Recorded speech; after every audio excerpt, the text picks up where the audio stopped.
क्या ऑनलाइन पढ़ाई करके सरकारी नौकरी पाई जा सकती है? ये एक ऐसा सवाल है जिसने तैयारी करने वाले स्टूडेंट्स को आप कह सकते हैं कि दो ग्रुप्स में बांट दिया है। एक ग्रुप है जो मानता है कि ये तो बस टाइम वेस्ट है, जबकि दूसरा ग्रुप कहता है कि नहीं, सफलता का रास्ता तो यही है। तो फिर सच क्या है? चलिए आज इसी सवाल का जवाब ढूंढते हैं। तो देखिए, दो तरह की सोच है यहाँ पर। एक तरफ वो लोग हैं जो कहते हैं कि भाई ऑनलाइन पढ़ाई से तो ध्यान भटकता है, कोई फोकस नहीं रहता और सिलेक्शन तो हो ही नहीं सकता। और दूसरी तरफ वो स्टूडेंट्स हैं जिनका मानना है कि ऑनलाइन पढ़ाई से उन्हें अपनी स्पीड और अपनी सहूलियत से तैयारी करने की आज़ादी मिलती है। सब कुछ उनके कंट्रोल में रहता है, जिससे तैयारी आसान हो जाती है।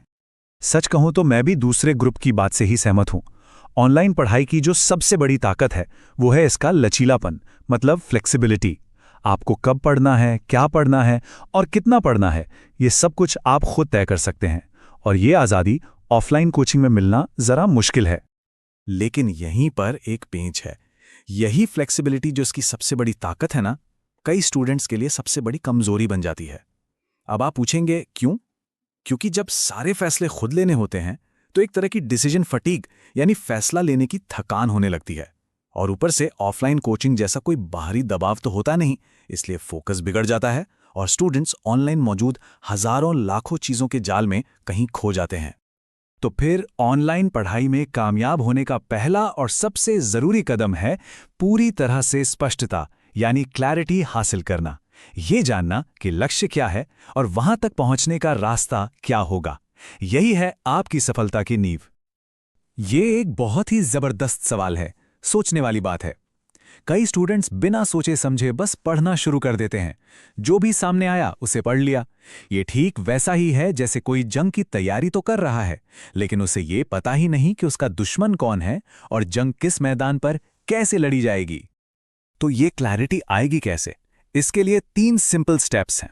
सबसे पहले, जिस भी परीक्षा की तैयारी कर रहे हैं उसके सिलेबस को एकदम गहराई से समझिए। दूसरा, अपनी ताकत और कमजोरियों का ईमानदारी से विश्लेषण कीजिए। और तीसरा, इन सब चीजों को एक कागज पर उतारिए और एक ठोस प्लान बनाइए। यकीन मानिए, यही प्लान आपको कॉन्फिडेंस देगा। तो ठीक है, क्लैरिटी हमारी नींव बन गई। एक बार जब आपके पास एक सॉलिड प्लान हो तो सफलता का दूसरा स्तंभ है अपनी प्रोग्रेस पर नजर रखना। ये एक बहुत बहुत जरूरी आदत है जो आपको ट्रैक पर बनाए रखती है। ये फिटनेस ट्रैकर वाली मिसाल है ना, एकदम परफेक्ट है। जैसे जिम में फिटनेस ट्रैकर बताता है कि कितनी कैलोरी बर्न हुई, कितना वर्कआउट किया, वैसे ही एक स्टडी लॉग आपकी पढ़ाई को ट्रैक करता है।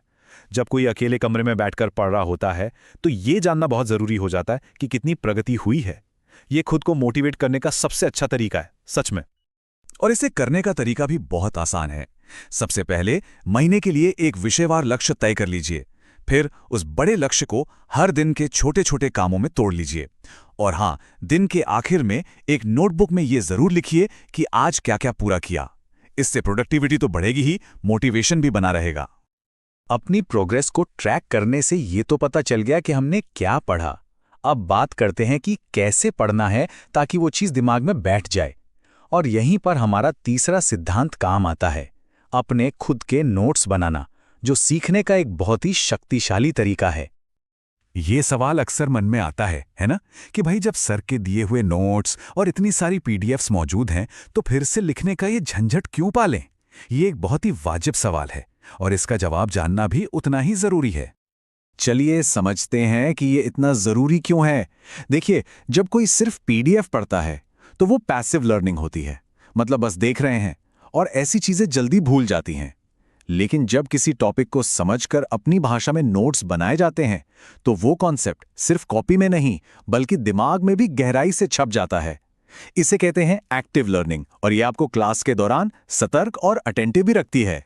एक्टिव लर्निंग का ये जो आइडिया है ना, ये सिर्फ नोट्स बनाने तक ही सीमित नहीं है। ये हमें हमारे चौथे सिद्धांत तक ले जाता है, जिसे अक्सर लोग नजरअंदाज कर देते हैं, और वो है मदद मांगना और इंटरैक्ट करना।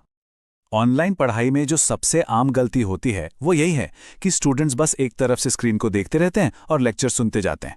लेकिन सीखने का असरदार तरीका कोई वन वे स्ट्रीट नहीं है। असली लर्निंग तब होती है जब आप सवाल पूछते हैं, बातचीत करते हैं। इसीलिए अगर पढ़ाई के दौरान कोई भी डाउट या कंफ्यूजन हो तो उसे बिल्कुल भी इग्नोर मत कीजिए। आपके ऑनलाइन प्लेटफॉर्म पर जो भी सपोर्ट सिस्टम है, जैसे मेंटर्स या डाउट ग्रुप्स, उनका खुलकर इस्तेमाल करें। इससे आपके कॉन्सेप्ट्स भी मजबूत होंगे और तैयारी भी एकदम पक्की होगी। तो हमने क्लैरिटी की बात कर ली, प्रोग्रेस ट्रैक करने की, एक्टिव लर्निंग और इंटरैक्शन की भी बात हो गई। लेकिन ये सब बेकार हो सकता है अगर हम ऑनलाइन पढ़ाई की सबसे बड़ी चुनौती से नहीं निपटते। और वो चुनौती है डिजिटल और असल दुनिया के अंतहीन भटकाव, यानी डिस्ट्रैक्शंस। जरा इस चार्ट को देखिए, ये दिखाता है कि हमारा कीमती समय जाता कहाँ है। सोचिए जरा, 1 घंटे में से 40% समय सिर्फ रील स्क्रॉल करने में चला गया, 25% किसी गाने के बारे में सोचने में और 20% रैंडम चैट में। असली पढ़ाई के लिए बचा कितना? सिर्फ 15%। ये चौंकाने वाला है ना? तो इसका हल क्या है? यहां एक बहुत ही सिंपल सी चेकलिस्ट है। क्लास शुरू होने से पहले हमेशा अपने फोन को साइलेंट पर डालिए और सारे नोटिफिकेशन बंद कर दीजिए। हो सके तो पढ़ाई के लिए एक अलग डिवाइस रखिए, अपनी पढ़ने की जगह को साफ सुथरा रखिए और हमेशा टेबल कुर्सी पर बैठकर ही पढ़िए। ये छोटी छोटी आदतें बहुत बड़ा फर्क लाती हैं। और आखिर में सबसे जरूरी बात, माध्यम चाहे ऑनलाइन हो या ऑफलाइन, असली कोचिंग आपका अपना अनुशासन और समर्पण है। अगर मेहनत करने का जज्बा है तो कोई भी प्लेटफॉर्म आपको सफल होने से नहीं रोक सकता। आपकी सफलता पूरी तरह से आपके हाथ में है। तो इस पूरी बातचीत के बाद एक सवाल खुद से पूछना बनता है, आज आप अपनी तैयारी के रास्ते से कौन सी एक ध्यान भटकाने वाली चीज को हटाने का पक्का इरादा करेंगे? इसका जवाब सोचिए और इस पर अमल कीजिए। आपकी सफलता इसी एक कदम से शुरू हो सकती है।